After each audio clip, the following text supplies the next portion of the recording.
Dear students, आज हम पढ़ेंगे एलोकेट और डी मैम आपकी एलोकेट। आवाज नहीं आ रही। हाँ, अभी करती थी। So students, today we will study allocate and deallocate statement. ये स्टेटमेंट किस लिए होती है?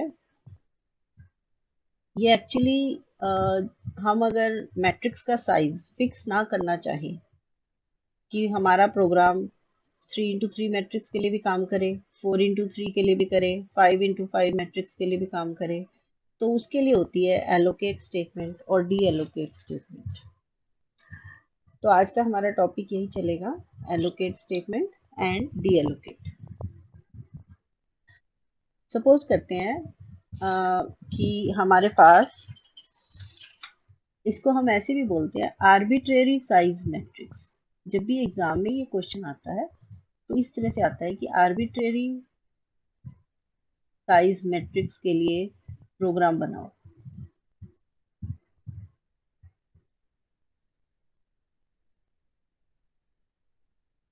ठीक है, तो आर्बिट्रेरी साइज का मतलब है कि आप बता ही नहीं रहे यहाँ पर m कॉमा n है आपके हिसाब से, कि हम जब रीड करवाएंगे mn को तो हमारी मर्जी है कि हम m को क्या वैल्यू दे। मान लो m को 5 दे दिया, n को भी 5, तो 5x5 मैट्रिक्स हो गया। मान लो आपने m को 3 दिया, n को भी 3, या m को दे दिया 4 और n को दे दिया 2, तो आप अपनी मर्जी से बाद में रीड करवाओगे आर्बिट्रेरी साइज मैट्रिक्स। तो हमारे पास एग्जाम में भी ये प्रोग्राम आया हुआ है, आर्बिट्रेरी साइज मैट्रिक्स के लिए फलाना प्रोग्राम बनाओ। तो मैं पहले आपको ये मीनिंग बताती हूँ। स्टेटमेंट क्या है, स्टेटमेंट बतानी है मुझे। स्टेटमेंट है, स्टेटमेंट का नाम है allocate statement.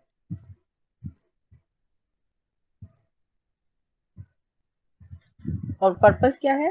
Arbitrary size matrix के लिए। जैसे हमने डिक्लेयर कर दिया, जब हम डिक्लेयर कर रहे होते हैं तो हम इंटीजर डायमेंशन लिखते थे। अब डायमेंशन से पहले लिखेंगे एलोकेटेबल, फिर लिखेंगे डायमेंशन, फिर लिखेंगे ब्रैकेट, दो बिंदी ऐसे, कॉमा, दो बिंदी। m और n के लिए जगह खाली छोड़ेंगे। उसके बाद चार बिंदी होती थी, और फिर आएगा कि जब मान लो a है, मैट्रिक्स a, कि ये उसकी डायमेंशन है। इंटीजर, एलोकेटेबल, डायमेंशन, फिर कॉलन, कॉमा कॉलन। ये हमने डायमेंशन के लिए लिखा है, ब्रैकेट है, और बाद में चार बिंदी आती थी, फिर ए होता था, इसी लाइन में आना था ए। जगह नहीं थी तो मैंने नीचे लिखा है, मतलब ये सारा एक ही लाइन में आना है। कर दिया हमने। अब मान लो तीन मैट्रिक्स हैं, तो तीनों के लिए, सपोज हमारे पास तीन मैट्रिक्स हैं, तो हम तीनों के लिए कैसे लिखेंगे? इंटीजर, एलोकेटेबल,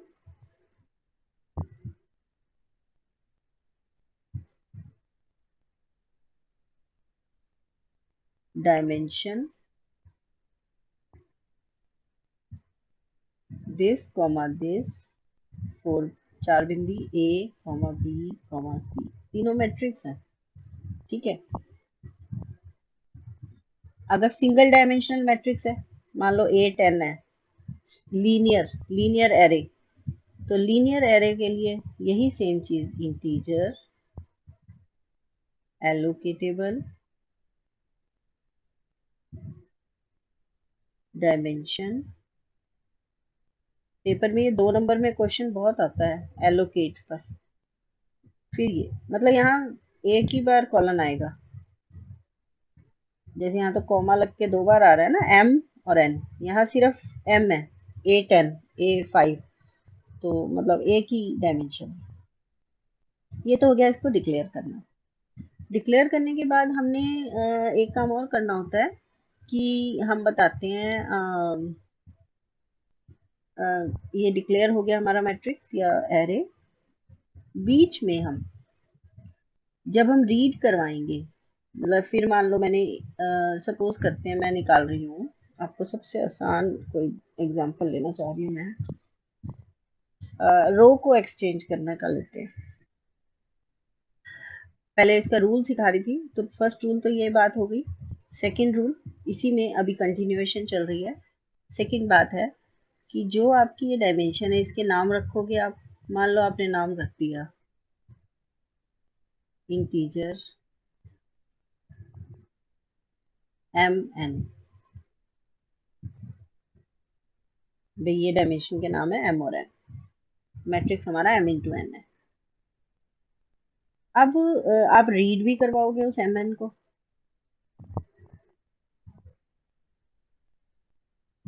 रीड करवाओगे, आप वैल्यू दोगे, ठीक। पहले प्रिंट होएगा एंटर mn, कि m और n को एंटर करो, फिर रीड हो जाएगा। रीड होने के बाद अ, हम ये भी बताएंगे कि अब हमारी स्टेटमेंट अब शुरू होगी। एलोकेट स्टेटमेंट ये है, वो तो उसकी डिक्लेरेशन थी। एलोकेट ब्रैकेट ए, मैट्रिक्स का नाम, फिर ब्रैकेट m कॉमा n, अभी कॉमा स्टैट। स्टैट इसमें एक वर्ड लगेगा ही लगेगा। स्टैट एक फिक्स्ड हमने बना दिया कि स्टैट को हम ओके डालेंगे। Stat is equal to okay. Stat एक स्विच है, जैसे अपन लाइट ऑन ऑफ करते हैं, या तो वो ऑन होगी, ऑन को मान लिया जीरो, और अगर जीरो नहीं है तो ऑफ है, ऑन नहीं है तो ऑफ ही है सारे बटन। तो इसका मतलब है नॉट जीरो है तो ऑफ है।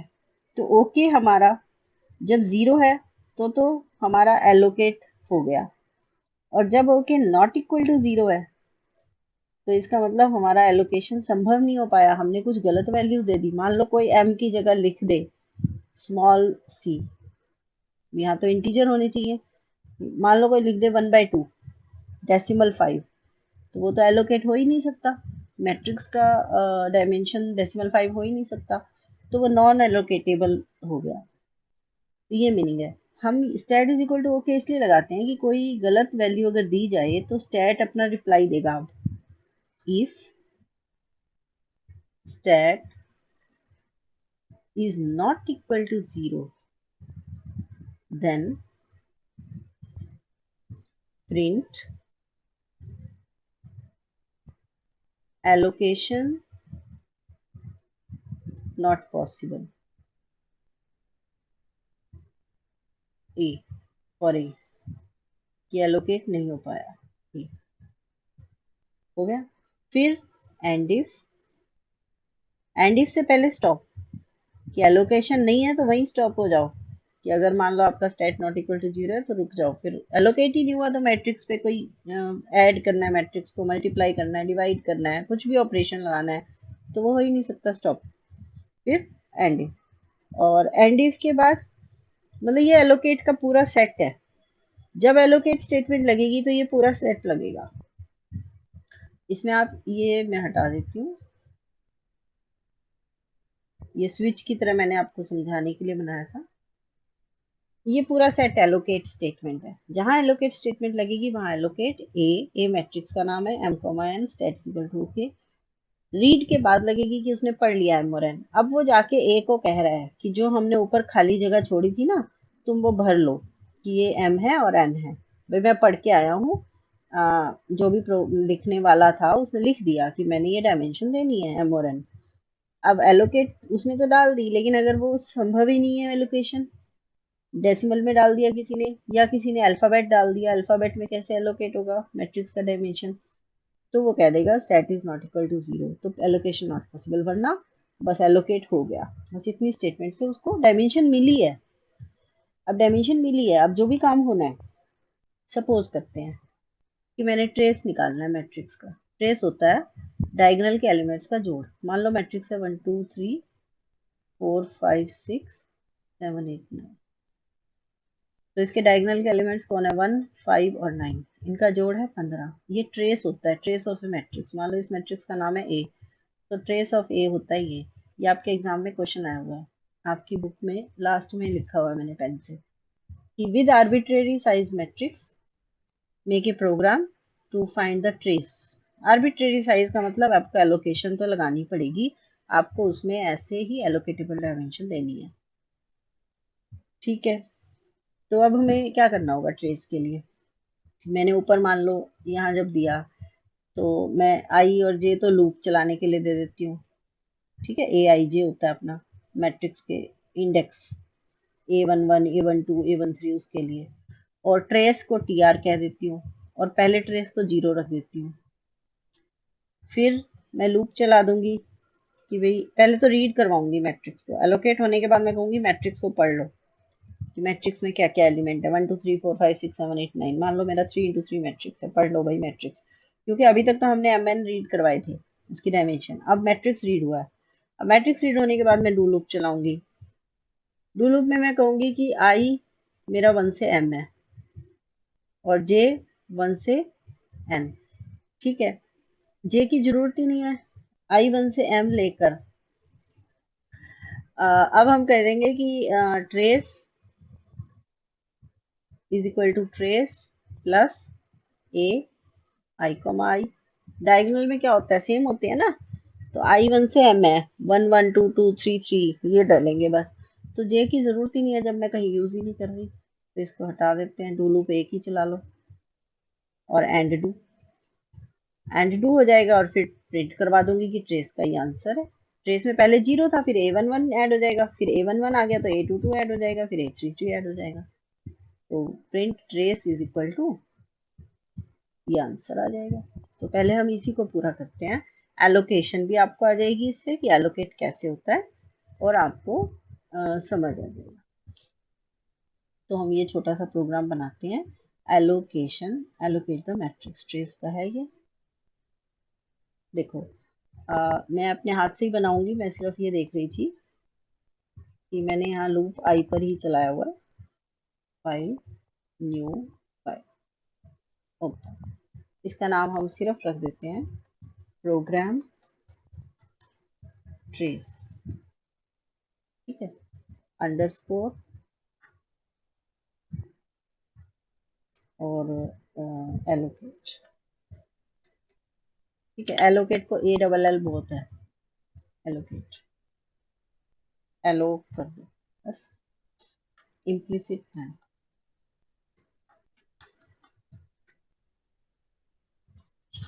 इम्प्लिसिट नन के बाद अगली स्टेटमेंट क्या आएगी हमारी,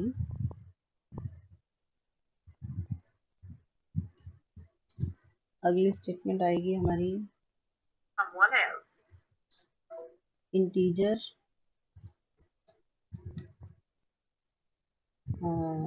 allocatable dimension bracket start colon comma colon और फिर 4 कॉलम, और उसके बाद हमारे पास क्या है यहाँ, इंटीजर हो गया, एलोकेटेबल हो गया, डायमेंशन हो गया, मैट्रिक्स का नाम क्या है, ए ए की मैट्रिक्स है हमारे पास उसके बाद सिंपली इंटीजर 4 बिंदी, और हम कहेंगे हमारा मैट्रिक्स का नाम तो आ गया है ए, अब है M और N उसकी डायमेंशन है जो हम रीड करवाएंगे, और आई जे ले आई ले लो, जे की जरूरत ही नहीं है, दो लूप आई पे ही लगाना है हमने तो, ठीक है। हम्म, इसमें ट्रेस में हमेशा डायगोनल वो स्क्वायर मैट्रिक्स यूज होएगा, इसलिए कोई दिक्कत नहीं है, आई ही चल जाएगा, और TR को 0 कह दो, साथ ही डिक्लेयर भी कर दिया TR, ठीक है। इंटीजर हो गया, अब कह देंगे रीड, इस बार मैं ना वो नहीं दे रही कमांड्स, प्रिंट लिखो पहले, print enter MN M quotes बंद हो गई, फिर रीड स्टार कॉमा ए, रीड ना, sorry, M comma N.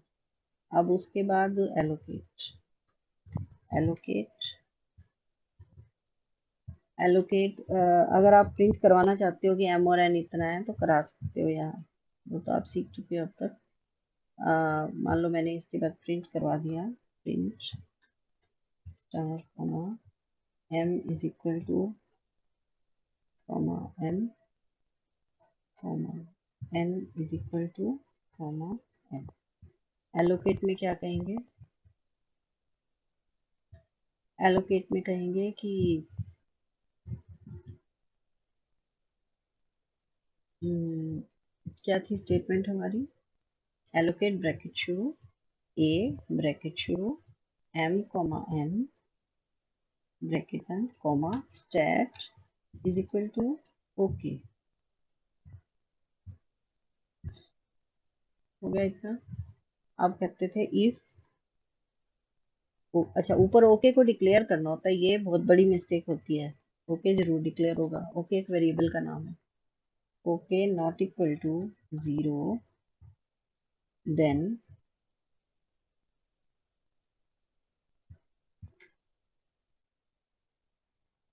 Okay अगर 0 नहीं है तो क्या करेंगे, प्रिंट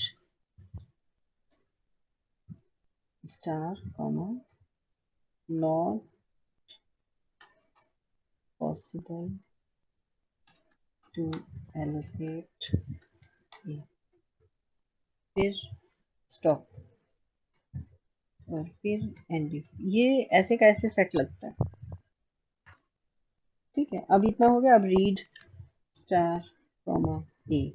अब ए रीड करना मान लो हम भूल ही गए तो पहले हम कह देते हैं प्रिंट करो भाई एंटर द एलिमेंट्स ऑफ ए, ताकि हमें ध्यान आ जाए कि हमने अब ए के एलिमेंट्स डालने हैं, एंटर ए।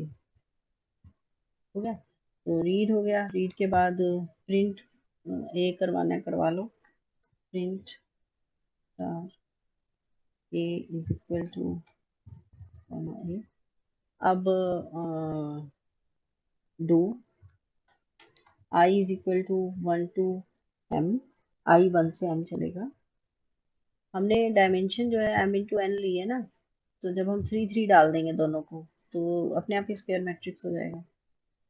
तो do I is equal to 1 to M, T R is equal to T R plus A I comma I end do. मान लो 5 इंटू 5 मैट्रिक्स है तो 5 डायगोनल एलिमेंट ऐड होंगे, तो आई 1 से 5 तक चलेगा। एंड टू के बाद print trace is equal to comma T R end program controller. अब इसका नाम हम बस ट्रेस रख देते हैं, trace underscore yellow.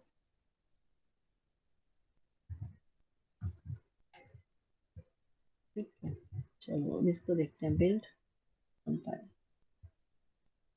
Compilation failed क्योंकि इनवैलिड कैरेक्टर्स। पहली लाइन में क्या डाला है, पहली लाइन में हमने ऐसा प्रोग्राम, अच्छा स्पेस दे दिया ना, स्पेस भी दे सकते हैं हम यहाँ प्रोग्राम के नाम में,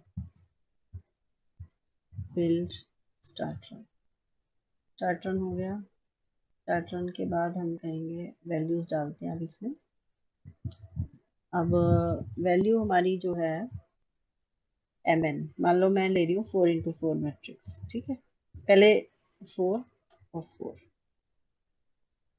ठीक। अब देखो M is equal to enter A, A अब होगा 16 एलिमेंट, 1 2 3 4 5 6 7 8 9 10, 4 4 8 के बाद 9 10 11 12 13 14 15 16। अब ये आपका ये है ट्रेस। देखो आप पहले तो इस मैट्रिक्स को ये समझो, ये मैट्रिक्स लिखा कैसे जाएगा कॉलम वाइज। ये लिखा गया ऐसे 1 2 3 4 5 6 7 8 9 10 11 12। 13, 14, 15, 16। अब आप डायगोनल देखो क्या है, 1 है, 6 है, 11 है और 16 है। तो 7 और 11, 18, 18 और 24, 34 आना चाहिए ट्रेस। ट्रेस होता है डायगोनल एलिमेंट्स का जोड़, ये इन सब का। तो आपके पास मैंने कितना निकाला यहाँ, 34, बिल्कुल सही आंसर। तो ये ट्रेस निकल गया। एलोकेट का मतलब है हम इसकी डायमेंशन कुछ भी दे सकते हैं, 4 2, 5 2, 8 2, 10 2, 2 2, 2 2, 3 3। तो आर्बिट्रेरी साइज मैट्रिक्स में आपको एक क्वेश्चन दिखाती हूँ। ये क्वेश्चन यहाँ है।